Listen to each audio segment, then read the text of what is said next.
ರೇಣುಕಾಸ್ವಾಮಿ ಕೊಲೆ ಕೇಸ್ನಲ್ಲಿ ಅಭಿಮಾನಿಗಳಿಂದ ಸಾಕ್ಷಿಗೆ ಬೆದರಿಕೆ, ನಟ ದರ್ಶನ್ ಜಾಮೀನು ಕನಸಿಗೆ ತಡವರಿಕೆ, ಕೋರ್ಟ್ನಿಂದ ಸಾಕ್ಷಿದಾರರಿಗೆ ಹೆಚ್ಚುವರಿ ಭದ್ರತೆ ನೀಡಲು ಆದೇಶಿಸುವ ಸಾಧ್ಯತೆ.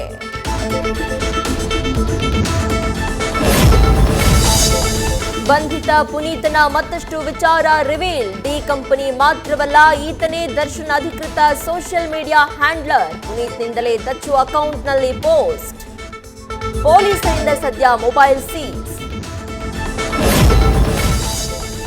ಬೆಂಗಳೂರಲ್ಲಿ ಮುಂದುವರಿದ ಪಾದಾಚಾರಿ ಒತ್ತುವರಿ ತೆರವು, ಮೂರನೇ ದಿನವೂ ನಗರದ ಹಲವು ಕಡೆ ಒತ್ತುವರಿ ತೆರವು ಕಾರ್ಯಾಚರಣೆ, ವಿಜಯನಗರದಲ್ಲಿ ಫುಟ್ಪಾತ್ ತೆರವು ಆರಂಭ.